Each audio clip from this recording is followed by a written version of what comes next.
Will now be recorded.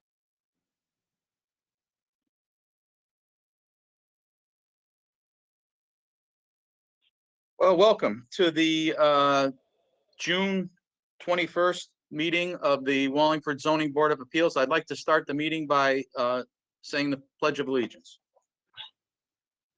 I pledge allegiance to the flag of the United States of America and to the republic for which it stands, one nation, under God, indivisible, with liberty and justice for all. Okay, tonight's decisions will be published in the Record Journal on Friday, June 25th, 2021. The effective date of your variance will be Friday, June 25th, 2021. The date a certified copy is recorded on the land records. The statutory 15-day appeal period will expire on Sunday, July 11th, 2021. If you commence operations and/or construction during the appeal period, you do so at your own risk. I have my little blurb on how the meeting will be run. Welcome to the June 21st meeting of the Wallingford Zoning Board of Appeals. I'm going to explain how I'm going to run the meeting. First, I ask that everyone that can, please mute your microphone to keep background noise to a minimum and unmute when it's your turn to speak. I will do a roll call of all board members present, and I will do a second roll call to announce the voting board members for today's meeting. Once I call your application number, I will then ask our secretary to read all correspondence to your application. When that is complete, I will welcome you and ask that you state your name and address for the record. After that, I will then give you the floor to explain your application. Once you have completed your application presentation, I will then call on the board members one at a time by name to ask if they have any questions for you. After that, I will go to the public and call on them one at a time for comments. Once the public comments are complete, I will ask the applicant if they have anything further to add before I close the public hearing and open it up to comments and action from the board. At that time, I will call on the voting members one at a time to ask if they have any further comments. After that, I will ask for a motion and a second. Then I will run a roll call vote from voting members, then present the results to the applicant. Anytime during the meeting, if anyone has something further to add, you can use the chat feature or raise your hand and I will call on you. Thank you. Voting members tonight are Sam Carmody, Tom Wolfer, Karen Harris, Ray Rise, and myself, Joe Russick, as chairman. So we have a couple applications that have been postponed and forward to next month. First one is 21-012 variance request for 48 Apple Street. That one is going to be heard at the July meeting. And 21-014 variance request for 321 Church Street. That one also will be heard in July. So the first variance request application is 21-009 variance request for Leahy for 58 Nodbrook Road. This application, I'm also doing the secretary's tonight because he's not available. This is the staff comments. This application requests a variance for a front yard of 18 feet where 43 feet exist and 40 feet is required to construct a single-story attached two-car garage. The lot is a corner lot which currently is completely compliant with respect to all bulk zoning standards, lot area, street frontage, setbacks, and building coverage. Dwelling is oriented on the lot such that the front yard, the variance is requested for, serves as a side yard. Side yard setbacks for this zone, R18, are 20 feet. Though the request is for an 18-foot front yard and a 2-foot reduction, will still require variance for front yard in this case, but at least meet the side yard setback requirement if it were not located on a corner lot. So 21-049, Mr. Leahy, you here? Please unmute and state your name and address for the record, sir. Yeah, my name is Paul Leahy, excuse me, 58 Nodbrook Road. And obviously you've read my variance. Thank you very much for having me. Yeah, I live in if you know my neighborhood, Nodbrook Road, we're off of Mansion Road, Landmark. And there's about 60 plus houses in my neighborhood, and there's only a couple of us that do not have garages. I'm one of them, and one of the reasons why we never had one is because I did need a variance because I have Meadowland as a side street that comes off of Nodbrook. So Unfortunately, the way the house was originally constructed, I'm the second owner, is such that it was put closer to the side street versus more in the middle of my lot, obviously creating the situation where I do need the variance. So that's what my application is for. It's for a small variance. It's an attached two-car garage, a simple structure, not doing any pass-through to the house. It'll be going out through the garage and around. I do have a current driveway there with a two-car driveway in effect today, and I just want to build the garage over the two-car driveway that exists today. Okay, I've been in and my house for almost 33 years, so if that helps. yeah, no, nice neighborhood too, by the way. And your hardship is, My hardship is obviously to put the garage in for the variance, because the way the house was originally constructed on the original times back in the 70s, when this Okay. development was put in place, the house itself wasn't situated in the yard that would allow me to ever put a two-car garage in without a variance. okay. The lot is a rectangular lot, and if Yeah, because it's a corner I'm sorry. lot. No, because it's a corner Correct. lot. Yeah, my front setback's fine, it's just the side. The side street has 6 houses up on that side street. Yep. So it's not a Okay. main pass-through, it's a cul-de-sac. Yes. Okay. Mr. Carmody, do you have any questions for the applicant? Just to clarify, Mr. Leahy, you have frontage on two streets, right? You're a corner lot, so you have two front yards essentially. Correct, my front setback is fine, it's the side, on the side street, which is a cul-de-sac of 6 houses, is my issue. Okay, that's my only question. Thank you. Mr. Wolford, Tom, do you have any questions for the applicant? No, I don't, Mr. Chairman. Okay, Karen Harris, do you have any questions for the applicant? Yes, I do. Thank you, Mr. Chairman. So, Mr. Leahy, I drove by there and it didn't look to me like there would be any room to put a garage in the rear of the property. Is that correct? Like behind? That's correct. Yeah. That's Okay. correct. I have more clearance on the side than I do on the back. Yeah, that was my only question. Thank you for driving by. Thank you. Ray Rise, do you have any questions for the applicant? No questions. Okay, is there anybody here to speak in favor of this application? Is there any? Okay, yes, go Hello. ahead. Hi, I'm Gail Villani, 4 Meadowland Road. I'm Paul's neighbor, Mr. Leahy's Okay. neighbor. Everything seems to be okay with me. That's fine. It's not going to impede on any of my, what am I going to say, privacy or anything, because we have a big long line of trees between our property. And so as long as it's not going to impede the trees or anything like that, I'm okay. Or, view from my yards or anything. Okay, very good. Thank you very much. You're welcome. Thank you, Gail. Is there anybody Thank here you, to, Paul. anybody else here to speak in favor of this application? Anybody here to speak against this application? Hearing none. Mr. Leahy, do you have anything further to add before I close the public hearing and open up for discussion and possible action by the board? I do not. And just that one comment, Gail, is Karen, when you drove by my house, she's on Meadowland, so that's right behind me versus the abutting property further up Nodbrook, just so you know. Okay, I'm going to close the public hearing and open up for discussion and possible action by the board.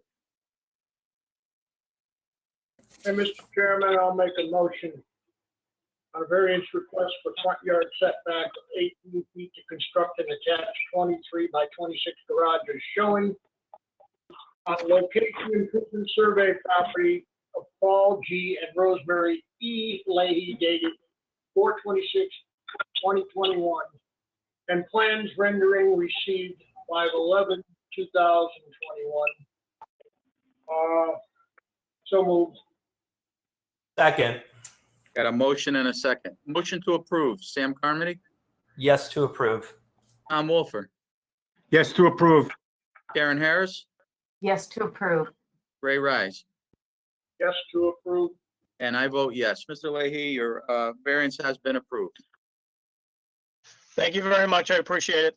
And I just wanted to say thank you to the planning and zoning staff that helped me put the application together. They were very helpful. This is my first time through this. Thank you. They are very good. Thank you very much. Bye. Okay, next application is 21-010 variance request for Choate Rosemary Hall, 333 to 356 Christian Street. The applicant seeks a height variance for 70 feet where 50 feet max is permitted, uplighting where uplighting is prohibited, and 250 square foot scoreboard where a maximum of 12 square feet of signage is permitted to construct a illuminated athletic field at 333, 356 Christian Street for Choate Rosemary Hall in an R18 district. Light poles, uplighting, and scoreboards are customary for athletic fields, and in some cases, for example, on Town of Wallingford property, scoreboards require no permitting. The board should consider the specifics of this application site to determine any hardships and appropriateness of these particular variances for this popular site. Well, I see Mr. Senaviva is here, and I imagine you are the applicant's representative. I am, Mr. Chairman, and thank you for hearing this application tonight. Again, for your record, my name is Dennis Senaviva. I'm an attorney with the Senaviva Law Firm, and I represent the applicant Choate Rosemary Hall. With me this evening on your screen is Patrick Durbin, who is the CFO of Choate Rosemary Hall, can answer certainly any operational questions that might come to the board's mind during the presentation. I also have with me Brian Kay, who is a landscape architect with the project engineer SLR Consulting, formerly Malone and McBroom. And I would ask, Mr. Chairman, if Brian could share his screen with you so that I just wanted to give you a sense as to the property. I'm sure most of you know it, but the bird's eye view actually is quite helpful. Okay, let me hold on a second. I'll get him. I'll make him a presenter. Thank you. And you might see two Brian K's. The Brian K that would be shared as a presenter is the other one, not my camera. Oh, okay. You want the other one as the presenter? That'd be great. Okay. All right, I just did it. Hopefully it works. Okay, Mr. Senaviva, go ahead. All right, there we go.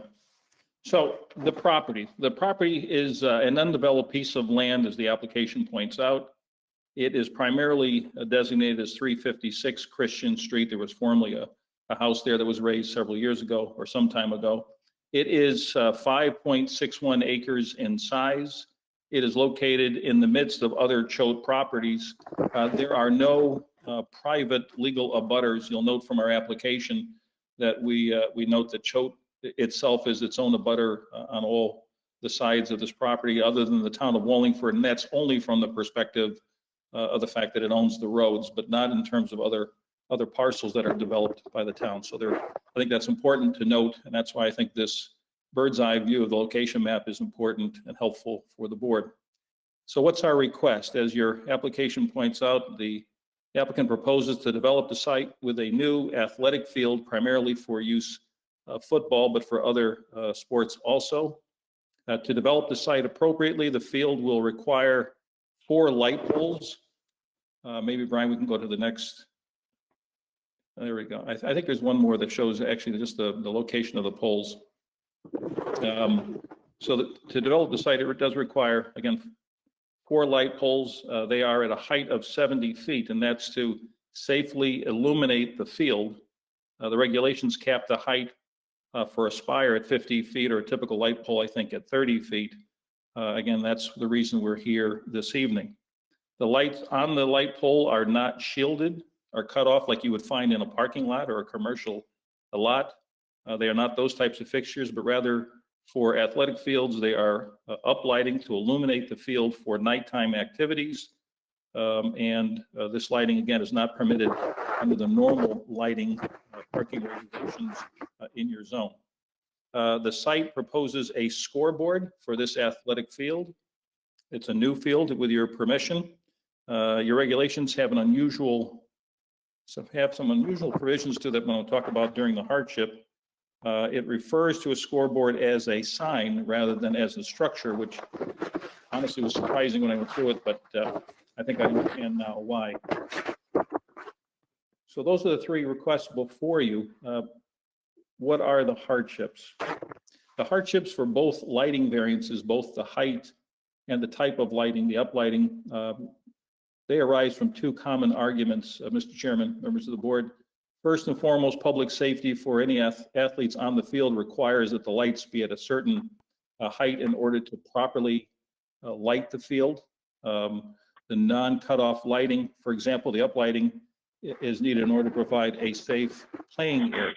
Now, I'll note that on a very similar request, Mr. Chair, just a couple of years ago, you may recall, May 20th of 2019, so it was before you under variance application 19-010.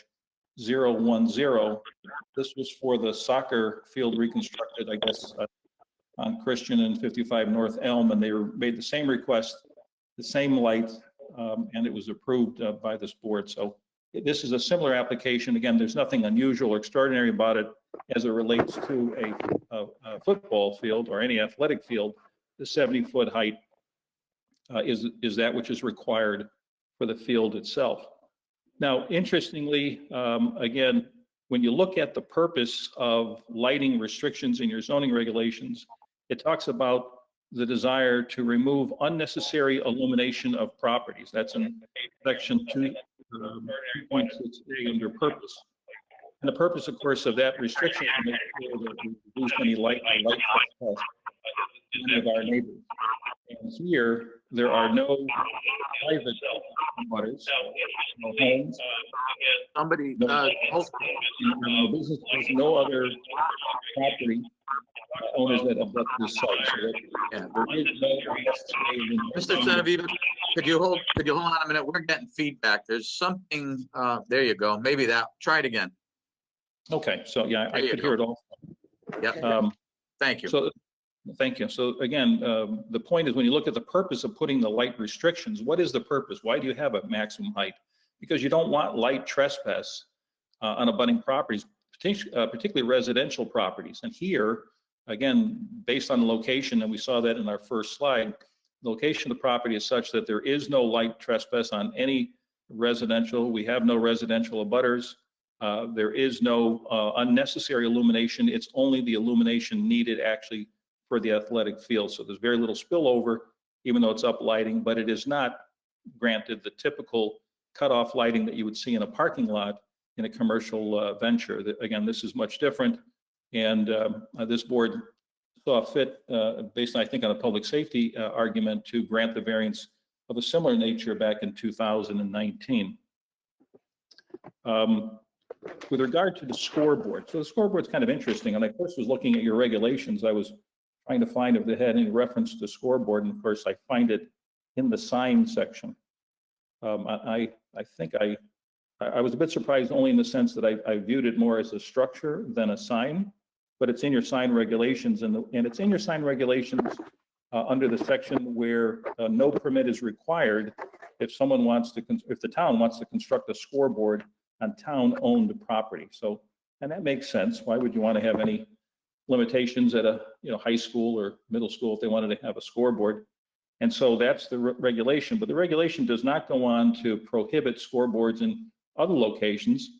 If it's viewed as a sign, then it would be subject to the sign requirements or restrictions that are set forth in each particular zone.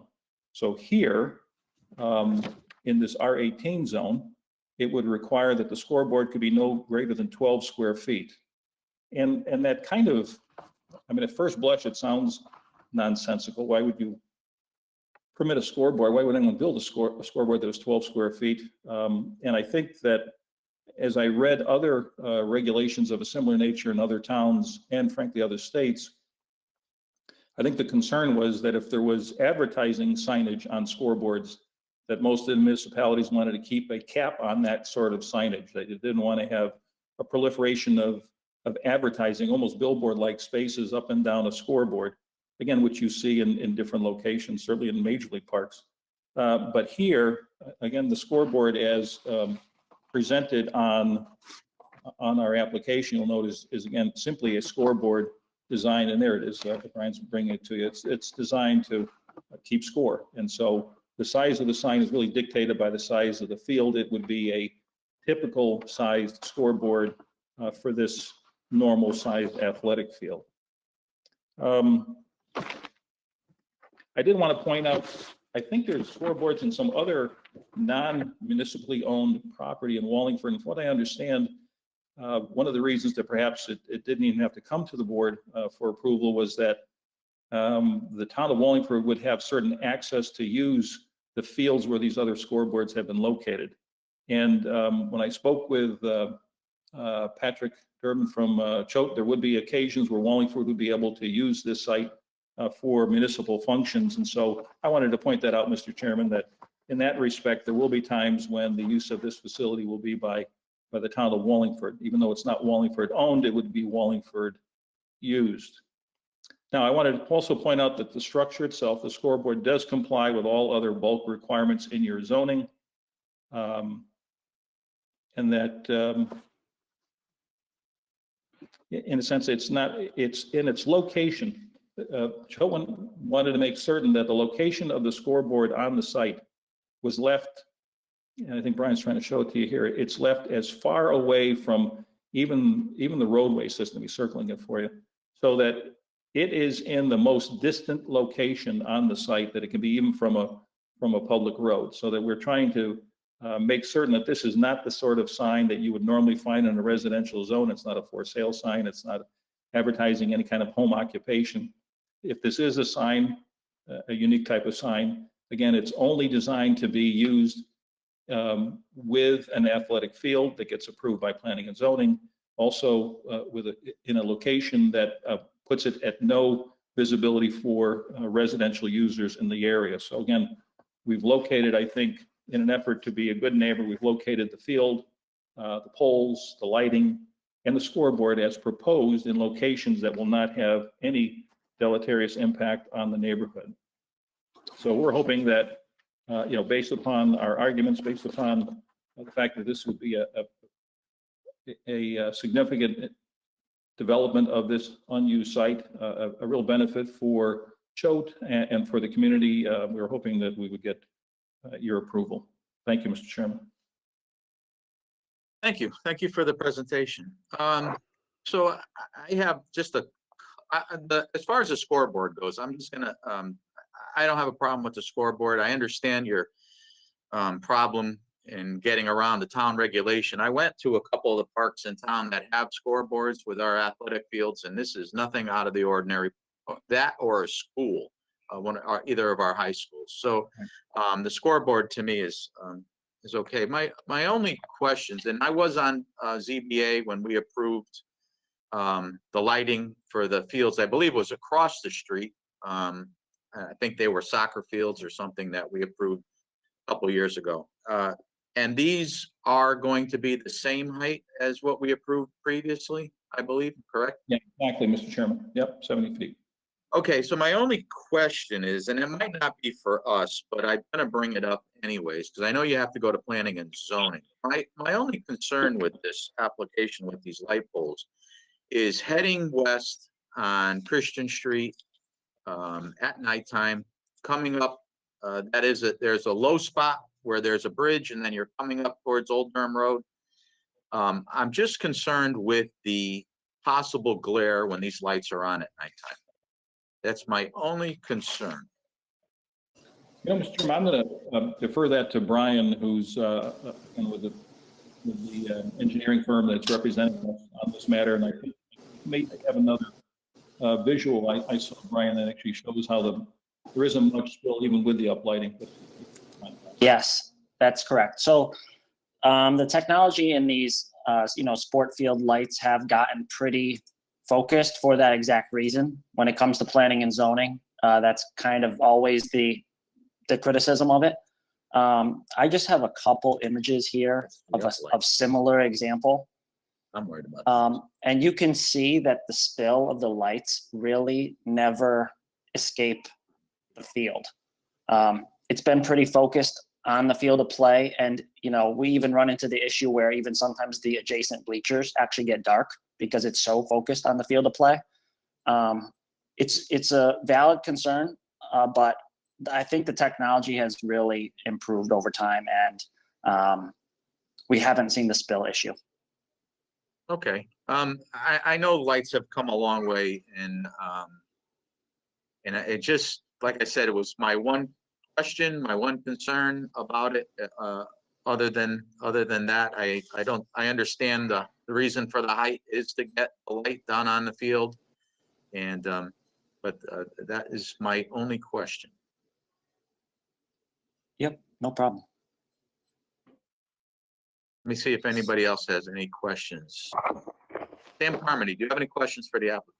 Yes, Mr. Chairman, you referenced that this has to go in front of planning and zoning, and I just have a question to Amy about that. What does planning and zoning have to do with regard to this particular project? What do they have to approve? You know, what are they going to be presented with, and what do they have to decide on? Is really my question. They're going to process the site plan and or whether or not any special permit is required because it's a residential zone. The whole plan for the whole site, the landscaping, the bulk standards, et cetera, for the development of the site.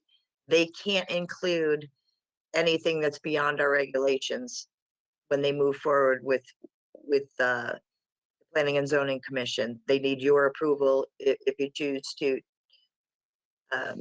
approve this request to include the lighting elements of said plan to be as presented to you this evening, and the scoreboard to locate that on the entire plan for the development of the entire parcel as a field.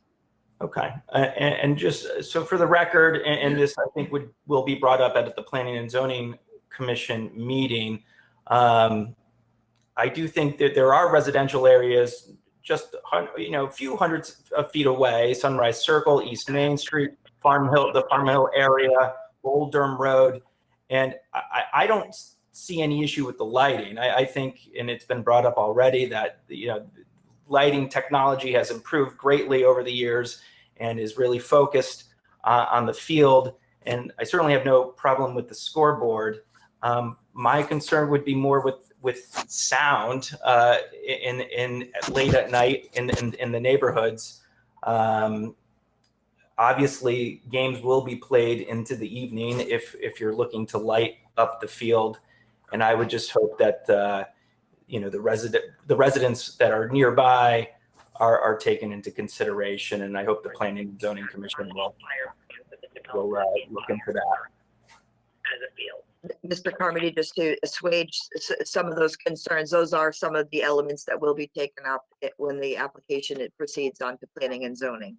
That's great. And they'll have to comply and be weighed in, and certainly commentary from this board, should you choose to have it heard, will be included. However, the purview of the Zoning Board of Appeals, strictly speaking, to the lighting elements and the scoreboard element. No, I understand that, but I just wanted for the record to say to bring that up about the sound, and I have no issue with the lighting and with the sign. So noted. Thank you. Thank you. Thank you, Sam. Tom Wolford, do you have any questions for the applicant?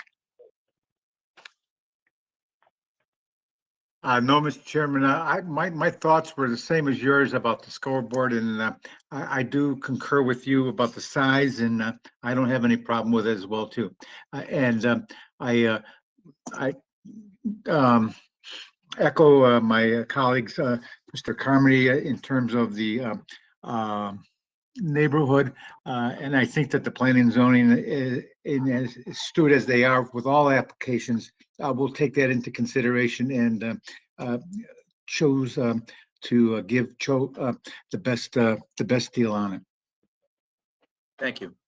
Karen Harris, do you have any questions for the applicant? Yes, Mr. Chairman. I'm curious as to how often you think this facility is going to be used. I'm going to ask Patrick to answer that. If Patrick, you're there, are you not? Sure. Yes. Good evening, everybody. Please state your name and address for the record, sir. Sure. Patrick Durbin, 333 Christian Street in Wallingford. So this field will primarily see 4 or 5 games in the fall. This is would be used primarily for football in the fall, and then likely for lacrosse in the spring. And so one of the reasons for the lights is also just because of the fall season as it gets dark earlier. And just one comment too, just while we're talking about the lights, so the latest game we start typically in the fall would be a 7 o'clock start on a Saturday. So this is not intended to be used late into the evening. So it would be used for, like I said, 4 to 5 home games during the football season in the fall, and then a bit more regularly in the springtime for lacrosse games. Thank you. I have a couple of other questions. I wondered how will this be accessed? Is it from Rosemary Lane? Is that how you would access the field? Yes. So the access would be all from Rosemary Lane. Okay. And then my last question is, I see a tree line that runs adjacent to Old Durham Road. So I'm curious, as someone's coming along Old Durham Road, and then they would take a right onto Christian. Will this field be visible from that road? Brian, can you talk I can take about that. Yep. So as you come around Old Durham Road, I don't know if you could see my cursor, but we're keeping all the trees until about this point. So Okay. basically, Old Durham Road, once you get to this intersection, you'll actually come to, I'm not going to say a clearing, because if you know, there's a stone wall that's in here, and there's actually some trees, some larger trees that will remain. So a lot of our grading impact, which is these lines right here, are basically the backdrop of that. So once again, this is about 3 feet above even the stone wall that's there.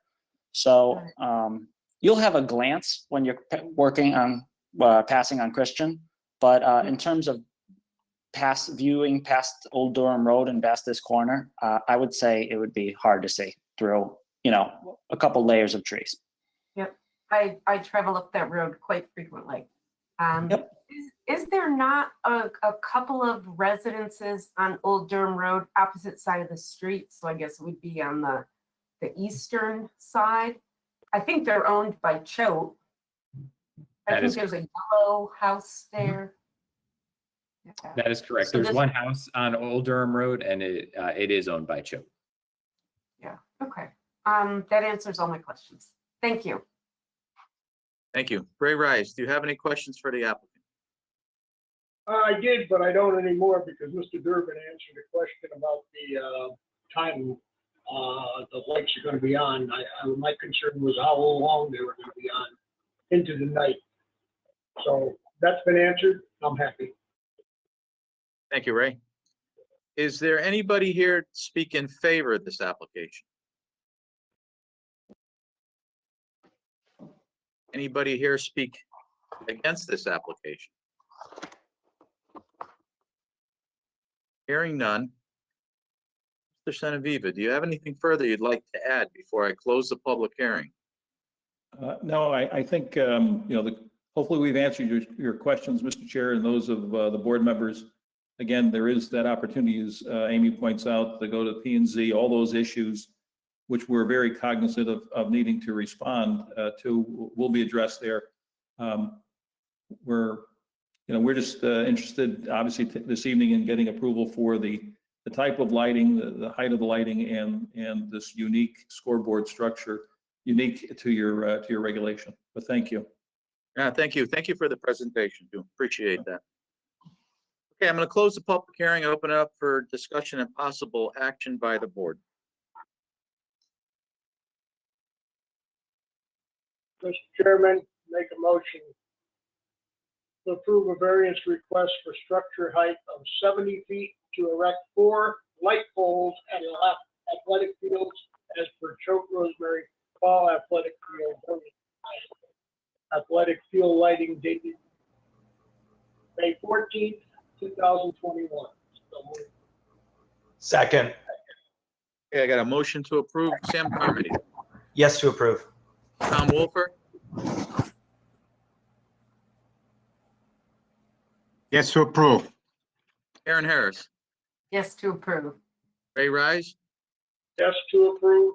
And I vote yes. That variance has been approved.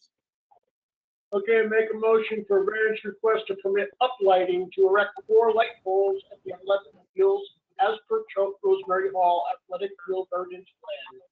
Athletic field lighting dated May 14, 2021.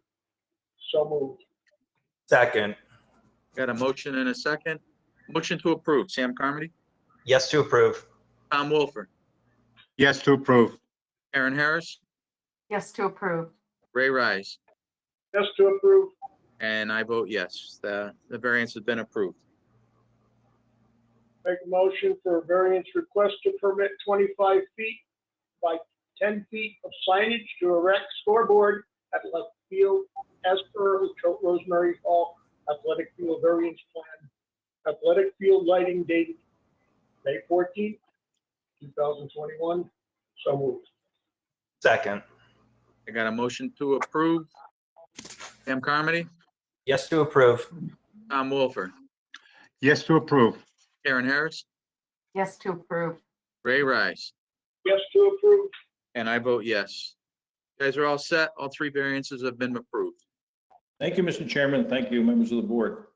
Thank you. Thank Good you. seeing you. Thank you.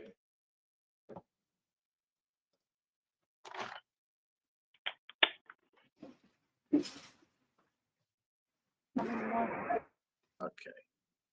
All right, next application is 21-011 for a variance request for Benson at 15 Atkinson Lane.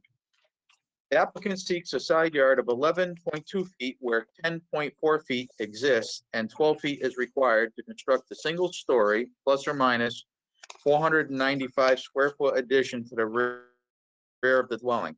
Existing dwelling predates the inception of zoning and is non-conforming with respect to front and side yard setback. Expanding the existing non-conformity side yard requires variance approval. Mr. Benson, are you here? There you are. Please state your name and address for the record.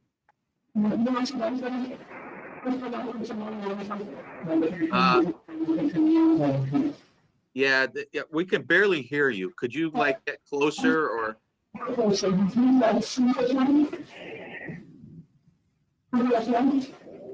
It's very mumbled. We can barely. Do you have 2 devices on? Just one?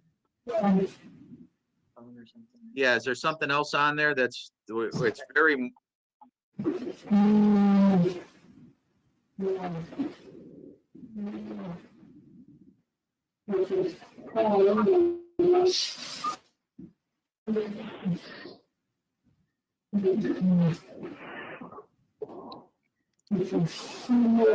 Maybe you could try calling in and then muting on what you have going on there. We'll wait for you, no problem.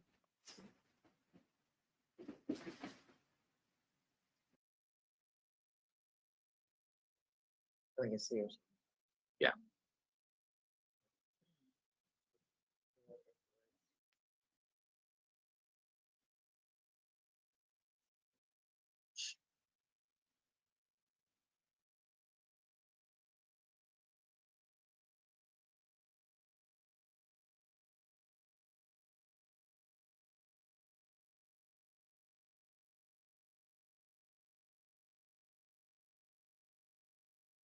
Okay. Very good. Very good. Thank you very much. You're welcome. Now we're getting feedback from there's something else on here. Maybe step away from the computer. Bring the phone with you. Yep. There you go. That's a lot better. All right, you can come back a little bit closer. You don't have to be that far away. Get the volume off and the volume off. There you go. Oh, Should I just shut down my computer and we can just do it through the phone? no, you're good there. We can hear you now. Okay. All right, please state your name and address for the record. Nancy Benson, 15 Atkinson Lane, Wallingford. Mark Benson, 15 Atkinson Lane, Wallingford. Okay, thank you. Please explain your application. We are building an addition on the back of our house, and it is currently non-conforming. The house was built in 1926 here. And so we're just looking to be able to add that addition on the back. Okay. And I see here that your house was built pre-zoning. Correct.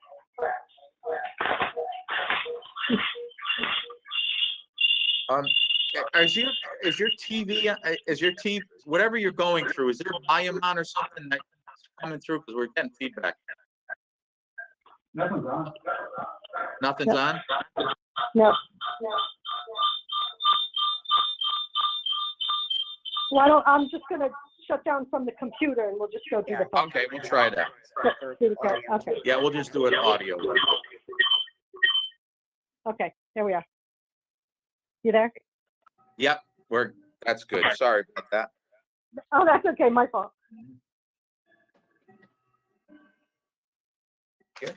Yeah, so anyhow, so you're just expanding off of the back of the house. Correct. Okay. Sam Carmody, do you have any questions for the applicant? No questions. Tom Wolfer, No questions. Karen Harris, No questions. thank you. Ray Rise, No questions. okay, is there anybody here to speak in favor of this application? Anybody here to speak against this application? Hearing none. Mrs. Benson, do you have anything further you'd like to add before I close the public hearing and open up for discussion and action by the board? No, I don't think so. Okay, thank you. So I'm going to close the public hearing and open it up for discussion and possible action by the board. Okay.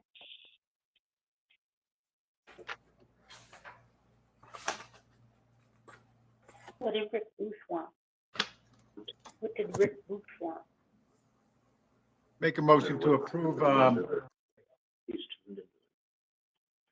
make a motion to approve a variance request for a side yard of 11 feet, 2 inches to construct a single-story addition as shown on zoning location survey depicting existing house, garage, and proposed addition, land of Mark Benson and Nancy Benson, dated April 20th, 2021, and elevation and section plan dated January 15th and received on May 13th, 2021.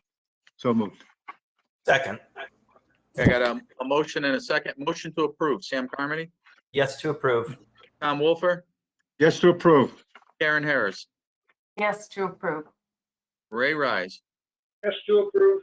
and I vote yes. Your application, your variance has been approved. Thank you very much. Thank you. Thank you. Thanks for the music. Appreciate it. Yeah. Next application is 21-013, variance request for booth at 2 Bartholomew Lane. Staff comments are applicant requests front yard of 65.5 feet where 142.1 feet exist and 75 feet is required to construct a 23.5 foot by 35 foot detached garage at 2 Bartholomew Lane in an RU 120 district. Applicant has submitted building elevations, plans, and documents which exceed permitted height allowances. This office has concerns about the use of the second story on the garage and the need for dormers and height. Any approval should include a condition that no plumbing be permitted in the building. Contours and grade change are overestimated and not calculated by an engineering professional. Approval is contingent upon a maximum height allowance of 15 feet and supporting evidence that submitted plans reflect accurate existing contours, proposed contours, and engineering grade change calculations. Furthermore, no variance would be necessary and land contours not an issue should the applicant simply move the proposed garage 9.5 feet to the east. There is ample distance between existing drive and required setback to locate the same proposed garage. There is no hardship associated with choosing to locate garage in a non-compliant location. Plans and building height are unsupported and exceed regulation. Variance not necessary for the applicant to construct a additional 3-car garage compliantly. This office cannot support this request and recommends the board consider denial. I do have some other stuff that came in late that nobody else has. It's from Sharon and Nicholas Ciarlo, whatever, I'm sorry. 4 Bartholomew Lane, we have a letter received June 21st, 2021. And we have a letter from Daniel Webster Lyon, received June 17th, 2021, with calculated average grades. Okay, who's here to represent this?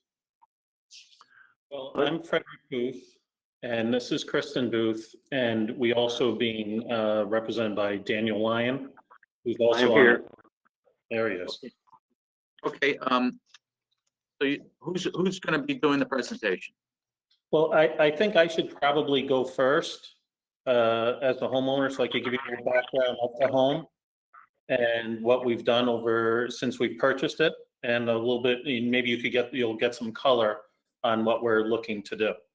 Is Okay, that, just, I know you stated your name, just your address we need, that's all, and then you can start. 2 Bartholomew Lane. Okay, go ahead. So almost 5 years ago, we purchased the house at 2 Bartholomew. It was dilapidated. There was snakes in the house. It was a short sale. It was actually abandoned at one point, and there were squatters living in it. Since we bought the house, we've totally redone the house.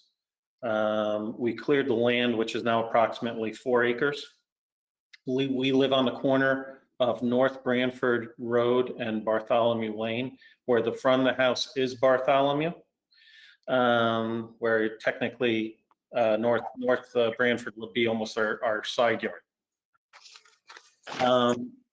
We have, a couple of years ago, we finished our basement. And what we realized is, wow, now we have no storage. So we've, through COVID, we're planning on building a garage.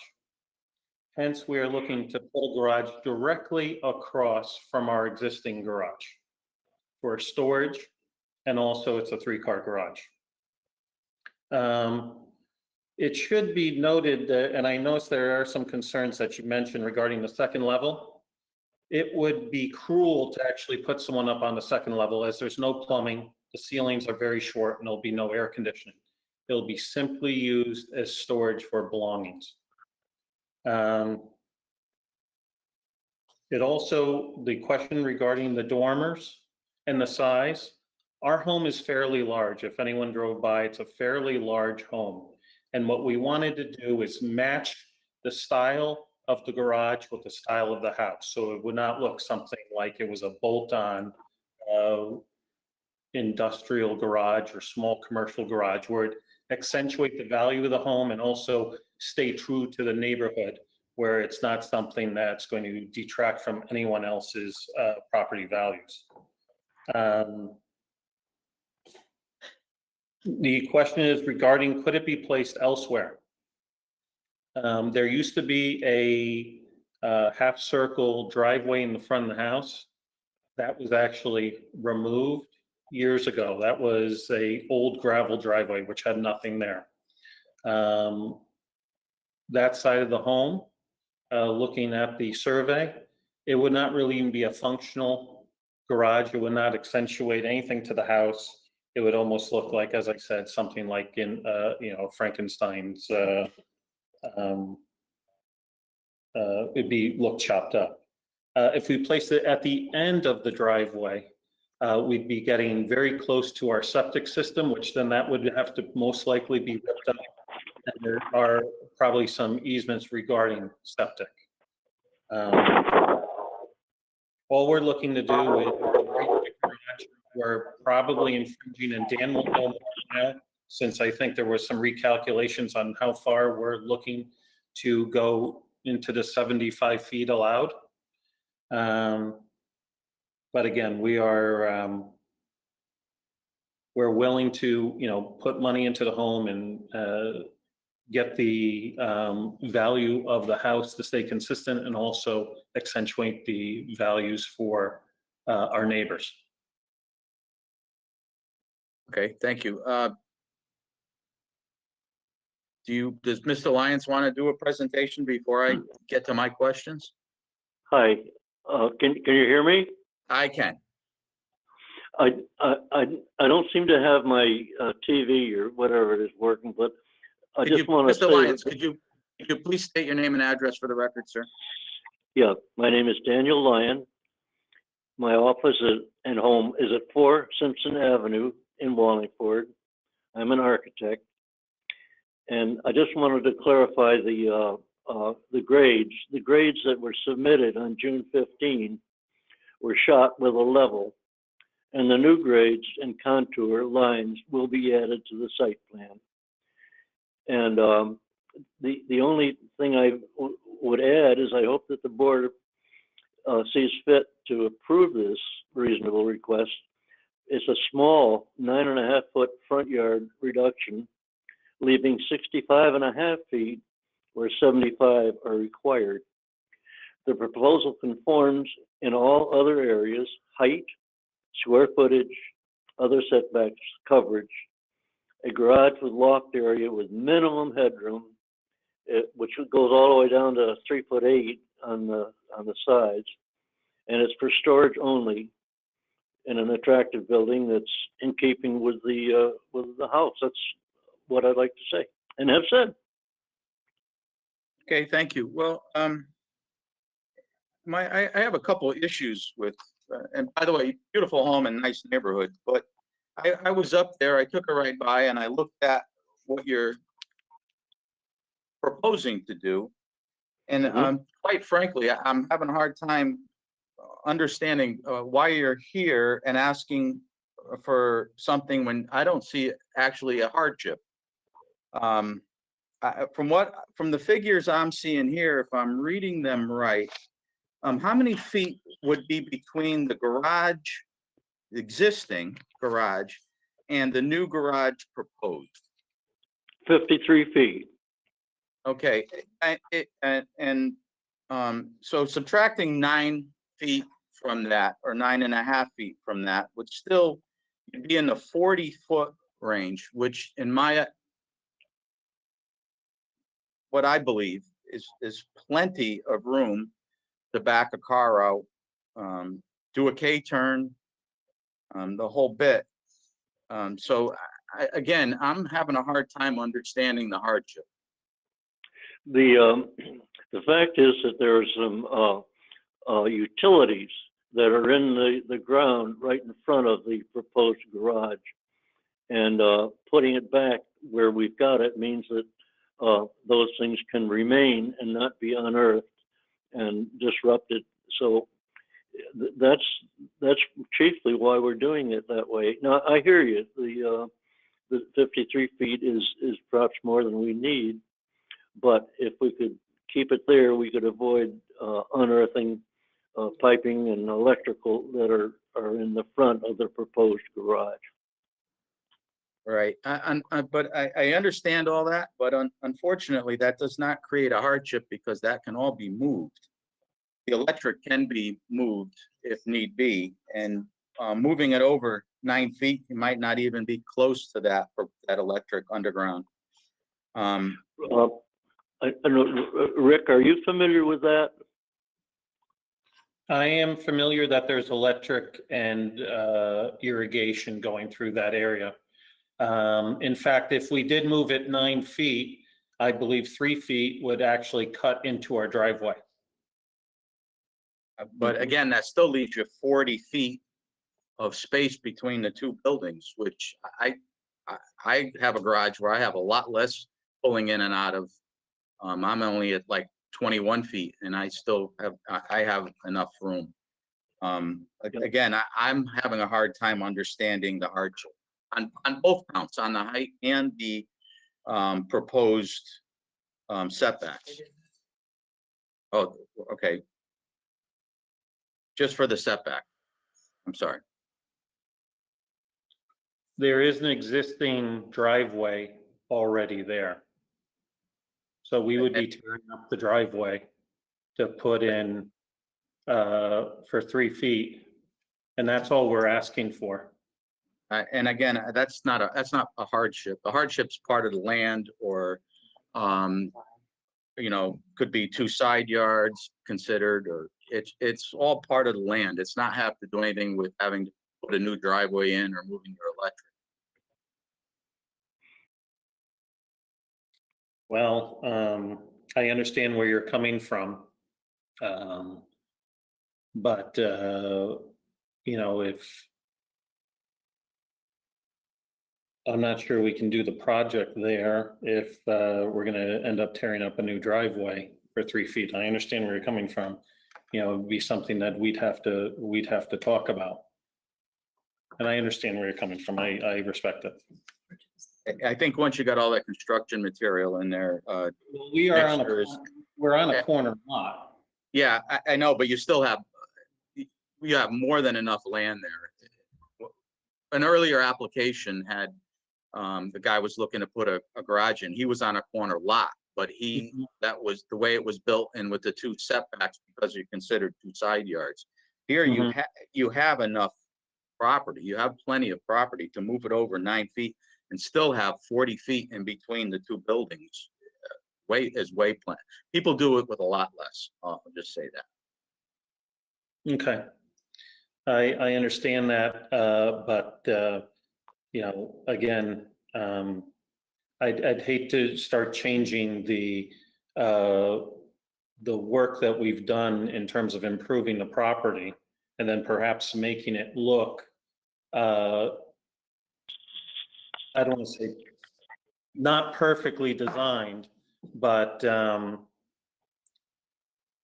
it's I wasn't expecting your question regarding the driveway. That's already in place.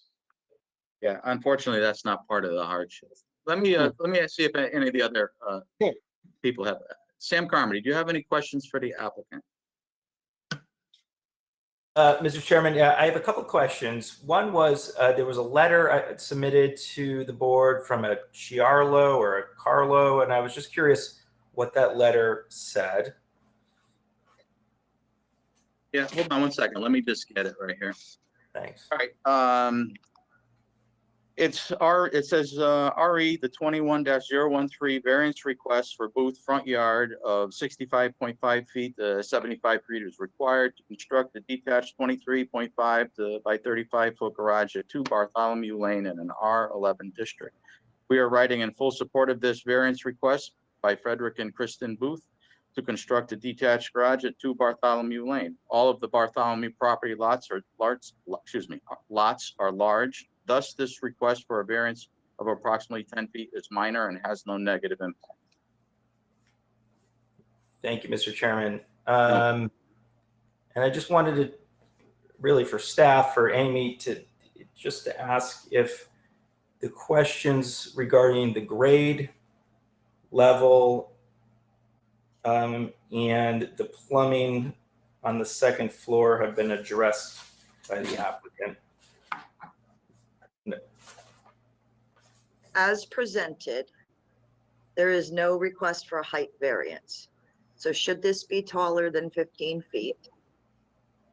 And we have what Mr. Lyons wrote in a letter to where the foundation for those figures came from is the board's to determine. Secondly, should said garage be located where they're proposing, that garage can't be built on a flat slab. It has to be built into a contour that is questionable whether it exists to get that, to enable that height calculation for an average grade. It becomes a moot point when moving the garage gives the applicant opportunity to have their full garage, their full design, reducing the height to a 15-foot height max, because it'd be at level grade by moving it also 9.5 feet, and it's questionable whether it's at level grade already. These contours are from a septic as Mr. Lyons presented as well, that they would be adding in the new contours. So they're based on something that we don't have. So we don't know that those contours exist today. And again, the closer you get to the facing the existing garage, the more you move it toward the east, 9.5 feet, the contours become no issue either. So it's quite simple to, and a driveway in the scheme of things is not a hardship in topography. We can comply by moving it 9.5 feet and have what we would like to have in the architectural design we would like to have. Changing the pitch of the roof, perhaps we lose a 1/2 foot and be compliant in height. But you can't approve height only here. They didn't ask for it if it were to be moved. So either you have to approve it exactly as it is and it has to be cut into a wall or a hill and have that come up one side of it. If you put a flat slab and grade it down to the erection of that garage, it is exceeding height requirements. So again, it's quite, the applicant's representatives and potential builder have been told that this is really it's a want. We need, if you just move it over, you can have it. Sure. Okay, thank you. I just, I guess my question then is to Mr. Lyon and to Mr. Booth about the height. You know, you've presented us with a rendering that says the height won't exceed 15 feet, right? Yep. The new, I would hope that if you will, that this could be a condition of approval, and we will add the new grades and the contour lines to the site plan and submit them.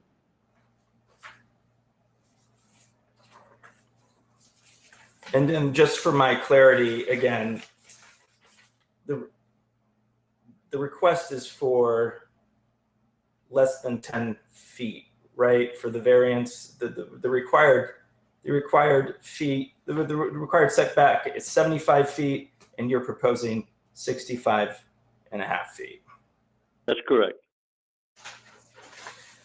Okay, Mr. Chairman, I at this, you know, I'm going to listen to what everyone else has to say and certainly hear everyone else out. I don't think this is an unreasonable request.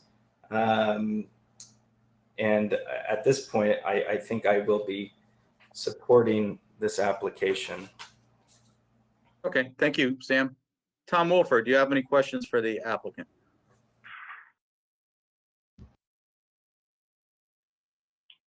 No, Mr. Chairman, not at this time.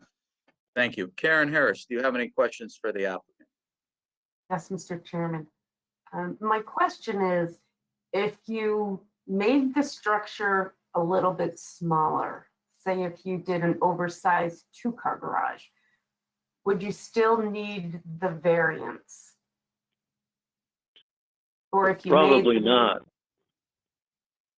No. Okay. The reason why, I'm sorry, the reason why we're asking for a 3-car garage is that we now have 2 teenage sons and soon to be a teenage daughter. Considering what's been happening with the break-ins around town, I'd prefer to have the cars in a garage.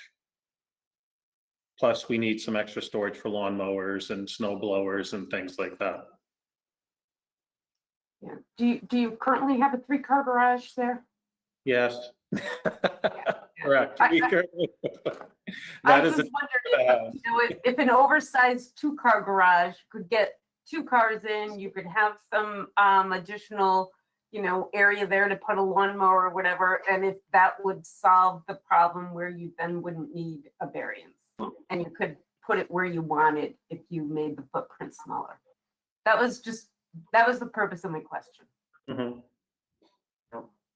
I'm all set. Thank you. Thank you. Ray Rice, do you have any questions for the applicant? No, I don't. I concur pretty much with the chair and our planner on this one. I don't see a hardship. Yeah, however, if there was a hardship, then it'll be taken care of, and I don't favor this application. Thank you. Is there anybody here to speak in favor of this application? Anybody here to speak against this application? Hearing none, do you or Mr. Lyons have anything further you'd like to add before I close the public hearing and open up for discussion and possible action by the board? I don't. I'm Mr. Lyon.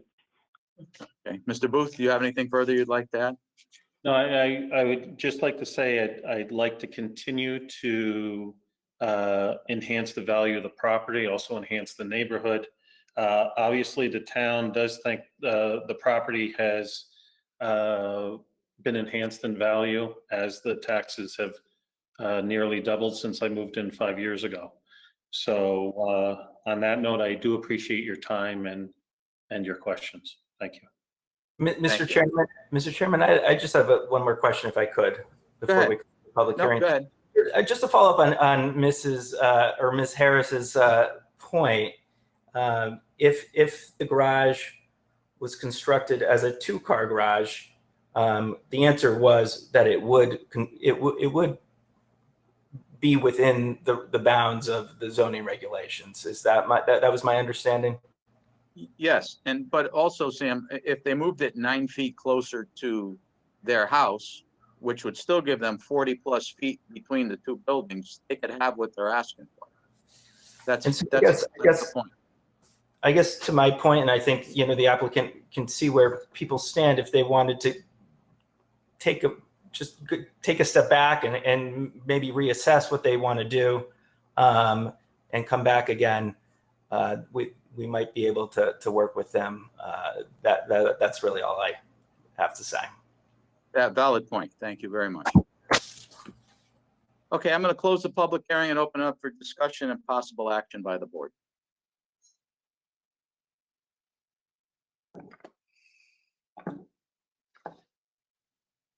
Mr. Chairman, if I may, has that question been proposed? The question that Mr. Carmody just mentioned, has it been proposed, or has it been at least considered by the applicant and the developer?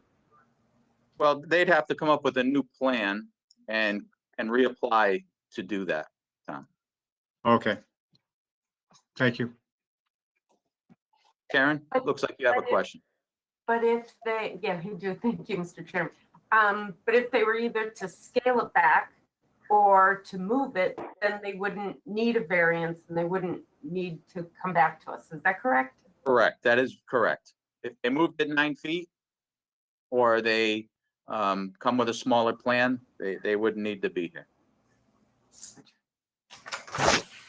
Thanks.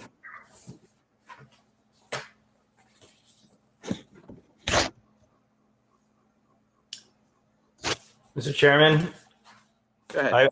I will make a motion to approve a variance request for a front yard of 65.5 feet to construct an 822.5 square foot detached garage as shown on limited property boundary survey B100 plan, land of Kristen M. and Frederick W. Booth III, number 2 Bartholomew Lane, dated 7/23/18, revision date 5/24/21, and new garage section and elevation plans dated and received 5/24/21, subject to no plumbing to be installed and a height of limited to 15 feet.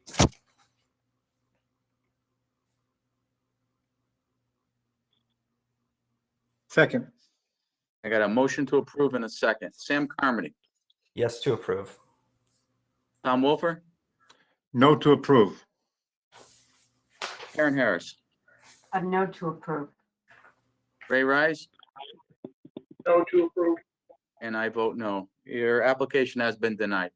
Thank you. Thank you. Thank you. Thank you. Okay. Can I get a motion to accept the minutes?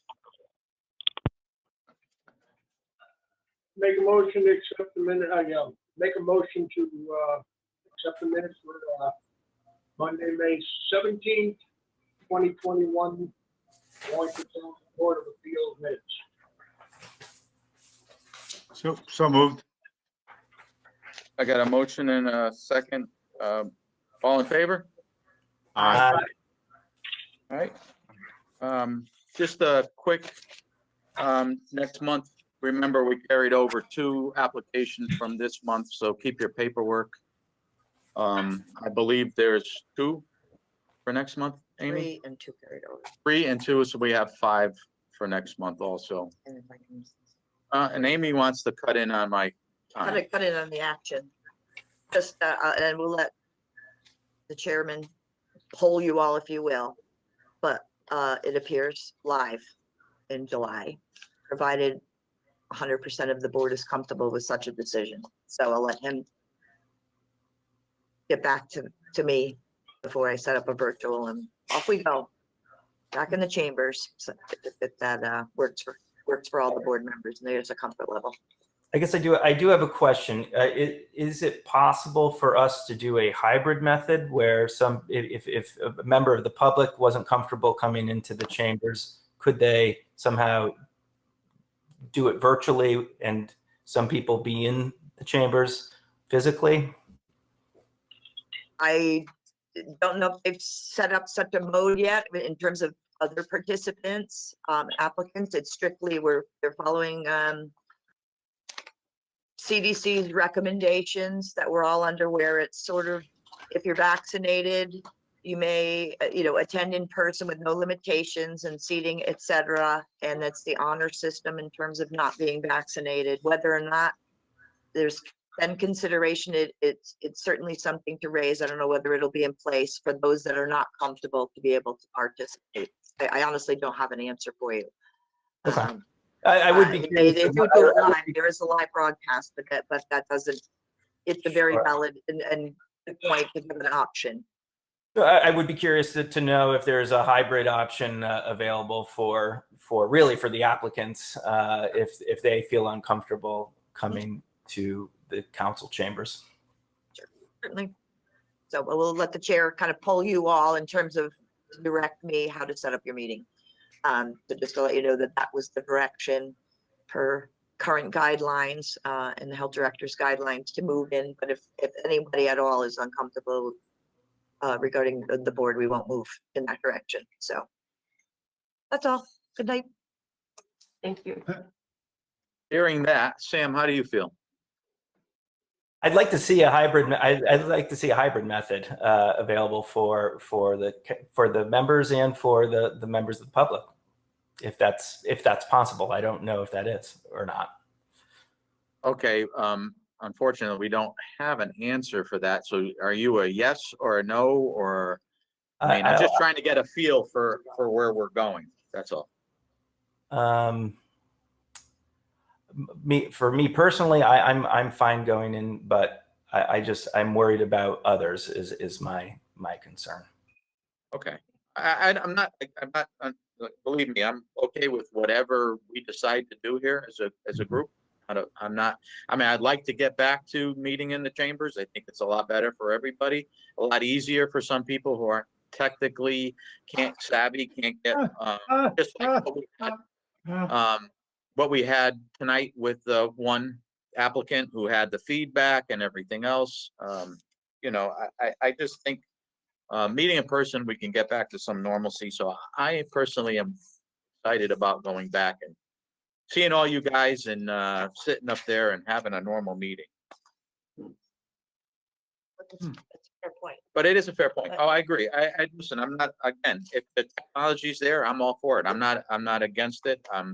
That's what, if it's there for us to do, we can do it. I'm all for it. Well, Mr. Chairman, I'm comfortable personally going back, but I would like to see at least an effort made for those who aren't comfortable, that they can remote virtually into the meeting in some way. Hopefully they have that figured out. I agree with you. Not in disagreement. Tom Wolfer, how do you feel? Let's go live, and hopefully they have someone that knows how to turn on the microphones. Karen? I'm fine meeting in person. Ray? I'm good. Me too. Okay, well, hopefully we'll see all you guys. I'll have Amy, ask to find out if they've got that figured out. But if not, we'll, I guess, I mean, you know, I'll say this, there are ways, I can't imagine everybody staying home today. People go out, go shopping and everything else. So if it's not available, they still could come in and wear their mask and social distance from us all and be part of our meeting. I mean, even sitting at the desk in front of us is at least 10, 15 feet away from us. So you know, I hope they have that option, but if not, I still think people should be comfortable to come, my opinion. All right, do I have a motion to adjourn? So moved. Motion? All in favor? Aye. Aye. Thank you, everybody. We'll see you next month Got it. in person. Good Good night. night. Take care, guys.